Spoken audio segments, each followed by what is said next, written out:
E aí galera, tudo bem? Hoje é domingo aqui, dia 10 de janeiro, né? E eu queria fazer esse vídeo hoje falando sobre a censura do Donald Trump por diversos motivos, tá? Acho que o primeiro deles é que está tendo uma discussão de extrema simplificação do problema, como se isso é censura ou não é censura, mas na verdade esse é o grande problema das mídias sociais hoje, esse é o grande problema da mitada na rede social, ou esse é o grande problema do político populista em geral, né? Que é o quê? É pegar um problema que é extremamente complexo, um problema que vem se alastrando há muito tempo e tentar super simplificar esse problema, né? Isso é uma coisa muito comum que você vê tanto na esquerda quanto na direita. Na esquerda, né, a gente vê muito forte. Tudo é o problema da injustiça social. Esse é o discurso da esquerda, né? E da direita, assim, todo o problema é o mimimi. Se você regular menos, Estado menor vai resolver todos os problemas do mundo, né? E assim, o mercado vai se autorregular sozinho. Então, dos dois lados, você tem uma extrema simplificação do problema, que não é verdade, né? Você não consegue pegar um problema complexo, como por exemplo, a educação de um país, ou a educação de um estado, a educação de um planeta inteiro, e resolver isso falando assim, não, vamos fazer tal coisa, vamos fazer tal política que vai resolver. Até porque cada lugar do mundo tem a sua cultura, tem os seus próprios problemas, tem as suas próprias dificuldades. Então assim, é muito complicado pegar uma coisa e tentar super simplificar, que é o que, na verdade, é o que virou o discurso político hoje dos dois lados, né? Você tem uma super simplificação de tudo e ao invés de você resolver um problema, não. Você faz marketing sobre um problema, mas você, na verdade, nunca consegue resolver ele, porque não é fácil de resolver. Para falar de tudo que tem acontecido e essa censura do Trump, a gente tem que entender que, na verdade, a censura do Trump é um efeito cascata de muita coisa que vem acontecendo há muito tempo, né? Então, se você parar e olhar lá para trás, a eleição de 2016 aqui nos Estados Unidos, tiveram fortes indícios e, na verdade, pessoas foram julgadas e culpadas de terem realmente influenciado a eleição americana com o uso de algoritmos de mídias sociais, principalmente o Facebook, né? Então tem um caso clássico aqui que o Michael Flynn e várias coisas que aconteceram aqui nos Estados Unidos na eleição de 2016 que fez o Donald Trump vencer, na qual houve sim manipulação da percepção popular usando os algoritmos da forma correta. Então isso já foi provado e comprovado da eleição de 2016, então já existia toda essa culpa em cima das redes sociais de como elas deixaram o poder ser corrompido dessa forma, então já existe esse problema. Depois desse problema, existe um outro problema que é como as pessoas têm reagido às redes sociais, ou como as redes sociais não têm reagido ao comportamento das pessoas. E aí que é o ponto essencial que a gente tem que conversar, que vai ser a grande parte desse vídeo vai ser essa conversa, mas que é extremamente importante. O que é mais... por que Tostines é mais fresquinho? É fresquinho porque vende mais ou vende mais porque é fresquinho, né? Sabe aquela discussão tonta que a gente sempre brinca no Brasil e que era até um slogan, né, da bolacha Tostines? É exatamente pelo lado das redes sociais, né? Porque o que acontece? A rede social, por ser um business, por ser um negócio, o que ela quer fazer com você, ela quer te manter dentro da rede social o maior tempo possível. Então a maior métrica que um Facebook, um YouTube, um Instagram, um Twitter da vida pode ter é número de usuários ativos por mês e tempo médio por usuário ativo. Esses são os dois fatores que fazem a empresa girar, que faz o valor da ação crescer, que faz eles conseguirem contratar engenheiros bons, que faz eles venderem mais publicidade. Então esses dois fatores são críticos. Para conseguir esses dois fatores, todas as redes sociais criaram formas de engajar conteúdo que está sendo relevante, sem fazer nenhum tipo de filtro. Então isso foi a primeira fase dos algoritmos, vamos assim dizer, na qual se estava tendo muito like, ou muito dislike, ou muito comentário em um post, você coloca aquele post com maior visibilidade, né? Post, ou vídeo, ou tweet, ou foto no Instagram, o que você quiser chamar, tá? Então esse foi a primeira fase do algoritmo, na qual ele queria trazer audiência, então ele fazia isso. E ao mesmo tempo existe a forma que o ser humano interage com o conteúdo, né? Quando tu tem mais gente, quando você tem um vídeo ou um post no Instagram que tem 0 comentários, a tua chance de você ir lá e reagir é muito menor, porque o seu comentário vai ficar evidente, todo mundo vai ver o seu comentário. Agora, quando você tem um post que tem 10 mil comentários, a tua vontade de ir lá e também expressar a sua opinião aumenta, porque é a forma que o ser humano interage. É a famosa, como é que chama? Rebanho, né? Como é que é? Reação de rebanho. Então, na verdade, você reage conforme está todo mundo reagindo. Se está todo mundo indo lá e comentando e falando alguma coisa, você também reage. E aí, também uma coisa que acontece é que a reação das pessoas vai ficando cada vez mais inflamada, né? Então, você pega isso, que essa reação de manada, né? Essa reação de rebanho que o ser humano já tem por dentro dele, né? Se você, por exemplo, está sozinho, a sua chance de você arrumar uma briga é nula. Se você está em 100 pessoas e alguém fala algum absurdo para você, a sua chance de querer bater nessa pessoa que está sozinha é absurda, porque você sabe que você não vai apanhar. E a internet traz isso à tona muito forte, porque além de você sentir que você tem todo mundo te apoiando ali para você ir lá e reagir, tem a segunda coisa que se a reação for ruim, você pode ir lá e apagar, você pode retratar aquilo ali, tirando aquele negócio do ar, ou você pode simplesmente excluir aquele conteúdo que você criou.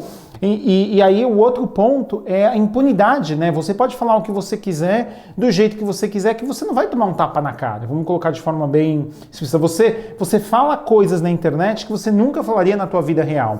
Porque na vida real, você sabe que teria repercussões disso. E aí que a grande discussão que tem acontecido muito nos últimos 3 ou 4 anos aqui nos Estados Unidos é que a mídia social, né, até ali 2013, 2014, era visto como um mundo virtual, na qual as pessoas eram meio que um personagem naquilo ali. Mas quanto mais as coisas foram acontecendo nos Estados Unidos nos últimos anos, ficou cada vez mais evidente, né, em países que usam muito mídia social, como por exemplo os Estados Unidos e o Brasil, que a mídia social acaba sendo um reflexo daquilo ali na sociedade, né? Acaba sendo um reflexo muito grande. Não é que a pessoa vê aquilo na rede social e aquilo não muda a vida dela no dia a dia. Aquilo ali realmente muda a vida dela no dia a dia. Então os algoritmos começaram a mudar depois disso para tentar segurar conteúdos que na verdade eram conteúdos que eram ofensivos, né? E aí você tinha a forma de você ir lá e denunciar conteúdo e coisas do gênero, mas mesmo assim, o ser humano é muito mais rápido do que o algoritmo. Então assim, vou dar um exemplo do YouTube, que é onde a gente está aqui, né? O YouTube, quando começou lá atrás, na verdade, as buscas no YouTube eram muito fracas, não eram muito boas, até o Google ir lá e adquirir o YouTube. O Google foi lá, adquirir o YouTube e o Google fez o que ele faz de melhor. Falou assim, cara, a gente tem o melhor buscador do mundo para qualquer coisa, agora a gente tem que ter o melhor buscador do mundo em plataforma de vídeo, que vai ser o YouTube. E aí o YouTube começou a pensar como que ele ia mudar o algoritmo de busca do YouTube, né? E aí tem várias coisas que o YouTube fez. Ele fez, por exemplo, tags, né? Você coloca um tag no vídeo. Então, por exemplo, posso colocar um tag nesse vídeo aqui falando Donald Trump. E aí, quando alguém procurar por Donald Trump, pode ser que meu vídeo apareça, né? Aí teve a outra coisa que foi o quê? Começar a criar legendas automáticas no meu conteúdo para poder buscar dentro dessa legenda automática no conteúdo e ter a maior chance de resposta daquele conteúdo. Então o que acaba acontecendo é que as pessoas começaram a entender que se elas falassem algumas palavras no vídeo de forma consistente e colocasse os tags de forma consistente, esse conteúdo ia aparecer cada vez mais. E se esse conteúdo aparecesse mais na busca e mais como sendo recomendado, e esse conteúdo tivesse mais likes e mais compartilhamentos, o YouTube alavancava ainda mais esse tipo de vídeo. E aí, você vê as pessoas cada vez sendo mais extremistas. Porque deixa eu dar um exemplo para vocês, né? Se você fala, por exemplo, a Terra é esférica, que a Terra é esférica, né? Ninguém vai ver teu vídeo. Agora, se você faz um vídeo dizendo que a Terra é plana, mesmo quem não acredita que a Terra é plana, vai querer ver o teu vídeo porque um imbecil está falando que a Terra é plana. E aí, isso acaba levando outras pessoas a criarem o mesmo tipo de conteúdo. Esse mesmo tipo de conteúdo que essas pessoas criam, você tem, para você ser relevante, já que tem agora, não tem um vídeo sobre Terra plana, tem 10 vídeos sobre Terra plana, você tem que fazer alguma coisa para fazer o seu vídeo destacar. Então você pode ser ainda mais agressivo, você ainda pode ser ainda mais absurdo, pode ser ainda mais ridículo o conteúdo sobre a Terra plana. E aí isso vai escalando de uma forma sem fim, na qual você tem um cara provando que ele vai pegar um avião, vai pegar um imã, vai pegar uma lente e vai lá para provar que a Terra é plana. Entendeu? Então assim, você tem os níveis absurdos, o absurdo gera mais absurdo, E aí o absurdo vira normal. Quando todo mundo fala que a Terra é plana, você começa a ter gente achando que a Terra é realmente plana. Se você voltar no tempo, 20 anos atrás, e perguntar aqui nos Estados Unidos quem acreditava que a Terra era plana, eu acho que eram 9% tinham dúvida se a Terra era plana ou não. Hoje, essa dúvida é de 30%, por causa desse tipo de conteúdo que foi criado em rede social, e foi alavancada, e a gente chegou onde a gente chegou, que é o efeito cascata. Tá? Que é esse que eu queria chegar, o efeito cascata. Isso foi sendo criado. Então você tem a mesma coisa nas mídias sociais. Então o Trump, há 10 anos atrás, falava um absurdo ou outro numa mídia social. Falava um absurdo ou outro. E aí ele fez a jogada dele de mestre, que foi o quê? Barack Obama não é americano, não deveria ser presidente. Foi a primeira teoria da conspiração que o Trump fez, que alavancou ele de forma absurda nas redes sociais. Ele viu que isso deu resultado e continuou. E na verdade o que acabou acontecendo é que ele viu que ele consegue alavancar ele mesmo quando ele promove outros conteúdos absurdos em volta dele. Quanto mais absurdo ele gerar, mais ele entra em relevância. Ele conseguiu, sim, o Donald Trump é o rei da mídia social, porque ele realmente soube usar a mídia social para o melhor deles, né? Aí, deixa eu voltar um pouquinho no tempo, depois da eleição de 2016. Depois da eleição de 2016, que foi visto que as mídias sociais tiveram um papel extremamente importante, o mercado como um todo, né? E quando eu digo mercado, são os anunciantes que botam dinheiro nas mídias sociais, tá? E toda a imprensa, que também tem conteúdo nas redes sociais, começaram uma discussão, que tem alguma coisa errada, a gente tem que controlar, porque a TV, com ou sem os seus absurdos, existe um certo controle, e o mais importante na TV contra a internet, né? Contra um YouTube da vida, contra um Facebook, contra um Twitter. Se uma TV fala um absurdo, vai e fala um absurdo, eles podem ser criminalmente investigados por aquele absurdo que eles falaram. Você tem caso de difamação, você tem caso de danos, reparos. Deixa eu dar um exemplo que aconteceu agora com a Fox News e com a Newsmax. São as duas redes que passam pano para o Trump de tudo que ele faz. A Fox News e a Newsmax começou a compartilhar aqueles absurdos que a Sidney Powell e o Rudy Giuliani e até o Trump estavam falando de que, na verdade, quem está por trás de toda a fraude da eleição aqui nos Estados Unidos é a empresa que chama Dominion das urnas eletrônicas. Então, o que aconteceu? Eles foram lá e falaram que a Dominion que fez toda essa manipulação e que eles estão vinculados à Venezuela e que tudo isso é uma grande conspiração para tirar o Donald Trump do poder. Quando alguém vai numa mídia social e fala isso, como a Sidney Powell, ou o Donald Trump, ou o Rudy Giuliani, a companhia do mínimo pode ir lá e fazer um processo de danos contra essas pessoas, mas sabe que a chance disso dar alguma coisa é muito pequena. Quando a Fox falou a mesma coisa e a Dominion mandou uma carta para a Fox News falando que ia processar a Fox News por danos e reparações por mais de $1 bilhão, a Fox News foi em rede nacional e pediu desculpa, falando que não existia nenhuma evidência e que quem estava dizendo isso era a Sidney Powell, era o Rudy Giuliani, era o Donald Trump, não era eles. Eles só estavam dando a notícia. Então, assim, esse ponto na qual não existe reparação, não existe punição pelo que você faz na rede social, faz as pessoas terem ainda mais coragem de falarem os grandes absurdos. E isso vai escalando, esse é o efeito cascata. Então, quando a gente tinha uma rede social há 5 anos atrás, na qual as pessoas realmente queriam ter uma discussão, queriam ter uma conversa, e hoje não, hoje você tem as pessoas que vivem nesses extremos das bolhas da internet, e que aquilo ali, aquele absurdo já não é mais absurdo para ela. Tem 20 e poucos % da população que acha que a Terra é plana. Então, assim, o absurdo vira o normal. E aí eu quero chegar no Donald Trump, né? O Donald Trump, ele já vinha sendo alertado sobre o que ele vinha fazendo na rede social dele, e ele sempre se defendia dizendo assim, é minha liberdade de expressão, é minha liberdade de expressão, é minha liberdade de expressão.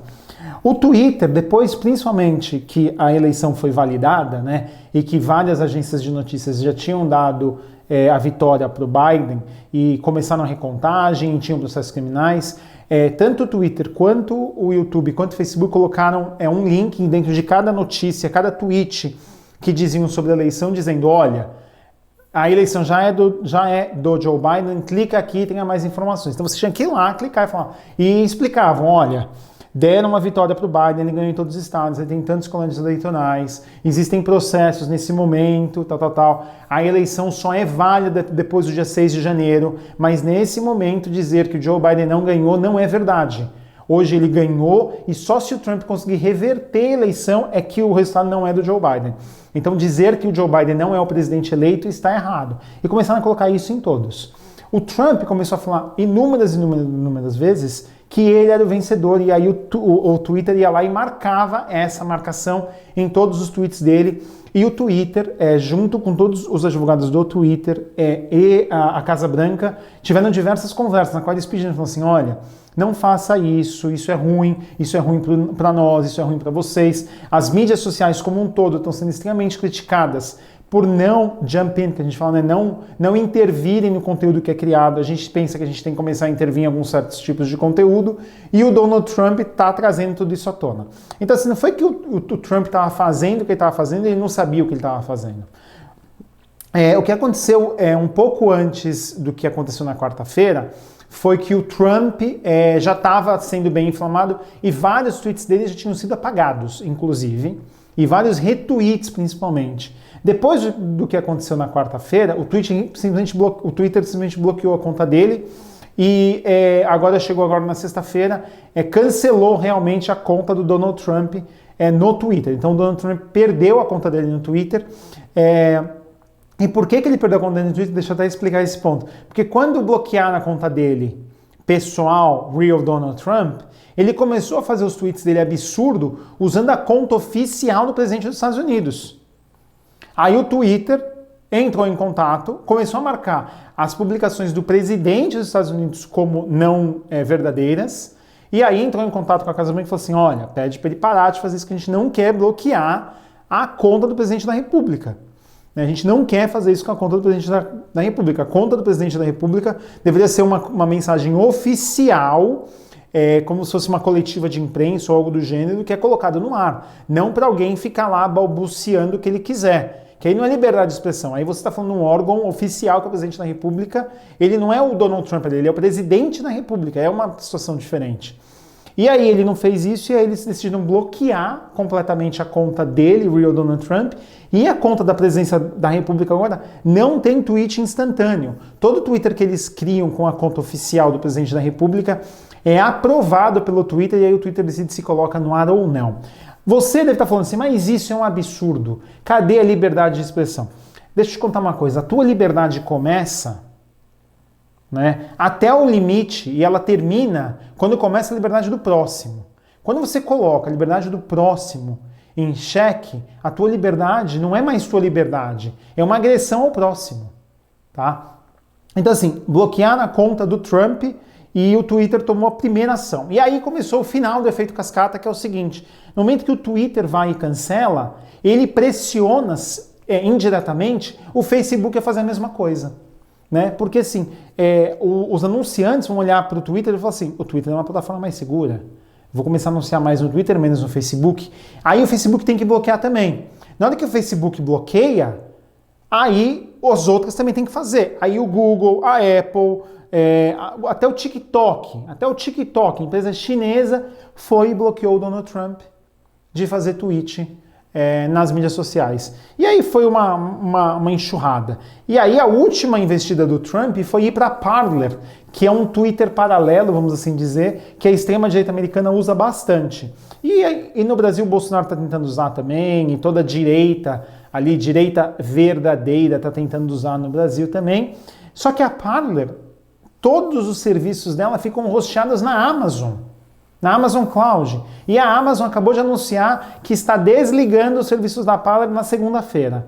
Então a Parler também vai sair do ar na segunda-feira, a não ser que eles mudem a política deles e comecem a fazer controle de conteúdo extremista também. Então, no fundo, o que eu quero dizer para vocês é o seguinte, o algoritmo ele é muito complexo. Mas mais complexo ainda é o ser humano. O ser humano se adapta, não importa a situação. Se a gente colocar alguma coisa no algoritmo que vai impedir de criar algum tipo de conteúdo, o brasileiro, não brasileiro, o ser humano vai encontrar um jeito, né? Quantas vezes vocês viram, por exemplo, a pessoa falar a palavra estupro, por exemplo, e tirar o outro e colocar por um zero, por exemplo, num título de um vídeo? Isso é uma coisa muito comum. Então, quer dizer, as pessoas tentam manipular o algoritmo para não serem pegas e não sofrerem com aquilo ali. E essa extrema simplificação de assuntos super complexos, como esse, por exemplo, da censura ao Donald Trump, dizendo que isso é uma censura, isso não é uma censura. Isso é um efeito cascata que levou à censura dele. Não foi que a censura dele aconteceu hoje. E assim, é absurdo um presidente da República ter uma conta na mídia social bloqueada. É absurdo. É absurdo. Mas a situação que levou ele até a conta bloqueada não é absurda. Não é absurda. Né? E além disso, não tem censura nenhuma. O presidente da República pode ir fazer uma coletiva de imprensa. Lembra, o Twitter é uma empresa privada. Eles decidem quem eles querem ter ou não querem ter. E eles têm lá o End User License Agreement, que você dá accept quando você cria uma conta no Twitter. Né? E nessa coisa tem, o Twitter pode te expulsar se você estiver fazendo conteúdo malicioso. Né? Então assim, não tem nada de errado no que está acontecendo. Tem errado são as ações do presidente da República durante todo esse tempo. Durante todo esse tempo. E assim, o Twitter, depois que ele fez aquele pronunciamento, que ele criticou, o que aconteceu na quarta-feira, o Twitter falou assim, olha, vou te dar mais uma chance, vou liberar a conta para você.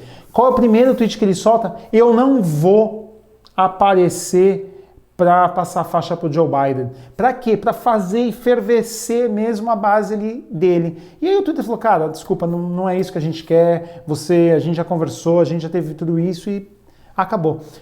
Isso é censura? Não é censura, é uma empresa privada que pode realmente fazer isso se tiver contra as diretivas, as políticas internas dele e principalmente se vai doer o bolso. E vai doer o bolso do Twitter se eles não fizessem isso. O que tinha de empresa já falando que ia parar de anunciar no Twitter, no Facebook, por conta desse tipo de coisa, ou que ia, por exemplo, para plataformas que tem melhores controles de conteúdo e de anúncios, como por exemplo o YouTube, que tem uma política um pouco melhor, né, na qual eles realmente vão lá e tiram anúncio de certos tweets, tiram visibilidade de certos vídeos, bloqueiam canais de terem anúncio. Então assim, quem tiver o melhor algoritmo de filtrar a publicidade vai ter mais anúncios, essa que é a grande verdade. Então assim, se você está triste que o Donald Trump perdeu a conta dele no Twitch, lembra, cara, isso é um efeito cascata, isso veio acontecendo ao longo do tempo. Não foi uma coisa que aconteceu ontem. E na quarta-feira, querendo ou não, você pode falar assim, não, o Donald Trump não incitou nada. Depende de como você quer olhar, né? Depende de como você quer olhar. E é uma coisa que também é muito importante as pessoas entenderem, é que assim, as barreiras entre o que é virtual e o que é real estão deixando de existir. As pessoas estão pegando o comportamento virtual delas e estão levando para a vida real. Isso não está correto, isso não... Assim, você não chega para uma pessoa... E aconteceu ontem, na verdade. Tem um cara que chama Romney, que é um dos grandes republicanos da minha visão, né? Ele foi pegar um voo e uma trampista foi lá e começou a berrar com ele no meio do aeroporto, como se estivesse dando satisfação, porque ele era contra o Trump. Ele falou, cara, é minha opinião, eu posso ter a opinião que eu quiser. E a pessoa começou a berrar, começou a agredir ele verbalmente ali no meio do aeroporto. E por que a pessoa faz isso hoje? Porque ela está com o telefone na mão, filmando ela agredindo um senador republicano aqui nos Estados Unidos, está ali filmando de propósito para ela colocar na mídia social dela e ela ganhar relevância na mídia social. Mas o que ela está fazendo ali é uma agressão. Ela está se comportando na vida real como ela se comporta na internet. Né? E assim, muito do comportamento dela é para ganhar essa exposição na internet. As pessoas têm que entender que existe uma barreira do que é virtual, o que é real e o que é bom senso. Teoricamente, você deveria se comportar numa rede social como você se comporta na tua vida real. E as pessoas não têm feito isso. As pessoas têm um comportamento extremamente agressivo, extremamente abusivo na internet, que não faz bem para ninguém. E assim, o discurso inflamado sempre vence o debate. Sempre vence o debate. Você não tem que estar certo.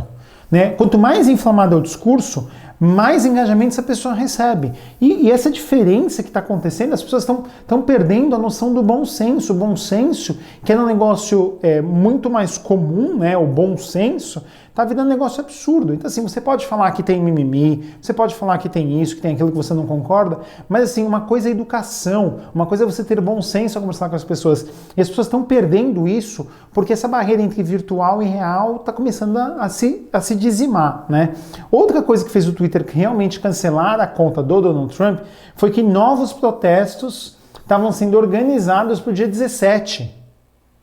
Né, para o dia 17 de novo em Washington, da mesma forma, e o Donald Trump estava fortemente ajudando a divulgação desses protestos. Então esse foi outro motivo que fez o Twitter cancelar a conta do Donald Trump, tá? E aí, no fundo, para fechar esse vídeo, assim, eu quero viver numa sociedade na qual vigilância não é requerida. Eu quero viver numa sociedade na qual a gente não tem a polícia. Essa é a sociedade que eu quero viver, que o Edu sonha em viver.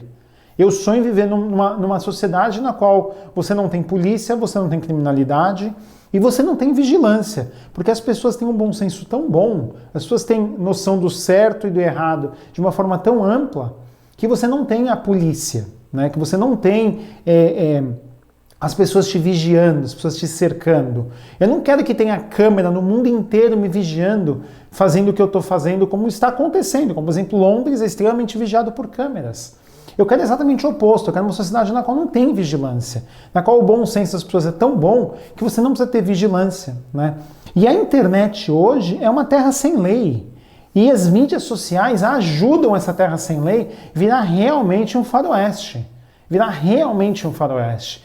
Se essas empresas que habilitam esse tipo de comportamento não policiarem, é policiar mesmo, uma ação policial em cima do que está sendo gerado, a gente vai ter anarquia. Não é discussão democrática, não é liberdade de expressão, é anarquia. Então, assim como na nossa sociedade, infelizmente, as pessoas não têm bom senso e a gente precisa de instituições policiais para tomarem conta do bom senso das pessoas, a gente está chegando num ponto que a gente precisa da mesma coisa na internet. A culpa, né, o peso que existe no que aconteceu nos últimos 10 anos na política mundial, nas redes sociais, é extremamente pesado. A culpa é somente das redes sociais que habilitaram isso? Não, porque elas habilitaram pensando numa coisa boa. Elas poderiam ter policiado antes? Poderiam, mas não queriam ter comprado essa briga de ser a polícia ali do bom senso na internet. Que agora elas vão ter que tomar a rédea e realmente se transformar nessa certa polícia que vai ali e vai começar a controlar o tipo de conteúdo, né? E assim, você pode tá puto, pode achar que tá errado, mas tudo isso é um efeito cascata do que vem acontecendo ao longo do tempo. Se o discurso, tanto do presidente como de quem vive em rede social, fosse um discurso muito menos inflamado, lembra que eu falei, eu quero viver numa sociedade que não tenha vigilância, que não tem algoritmo de restrição de conteúdo. É isso a sociedade que eu quero viver. Eu quero viver numa sociedade que alguém que pensa exatamente o oposto do que eu consegue sentar comigo e ter uma discussão filosófica sobre aquilo ali. Eu, por exemplo, sou a favor de que as faculdades aqui nos Estados Unidos tenham apoio federal, tenham apoio estadual. Coisa que hoje é muito pequeno. Eu sou a favor de que o governo realmente intervenha na educação superior aqui nos Estados Unidos. E tem gente que é totalmente contra. Eu quero sentar com essa pessoa e quero conversar com ela. Falar assim, cara, você reclama que tem imigração, mas ao mesmo tempo você não quer que invista na educação. Como é que você resolve o problema? Então, tipo assim, a hipocrisia e a falta de bom senso de entender problemas extremamente complexos, tentar simplificar, que gera esse fervor das pessoas em tudo, e esse fervor das pessoas em tudo vai acabar criando um estado policial na internet, querendo ou não. E aí você pode chamar isso de censura, você pode chamar isso de liberdade de expressão sendo rompida, ou você pode tentar pensar numa forma que é o seguinte, a gente chegou num ponto tão extremo que a gente vai precisar cada vez mais de policiamento do que é criado, do que é falado, do que é divulgado nessas mídias sociais, tá bom? É isso aí, pessoal. Até a próxima. Tchau, tchau.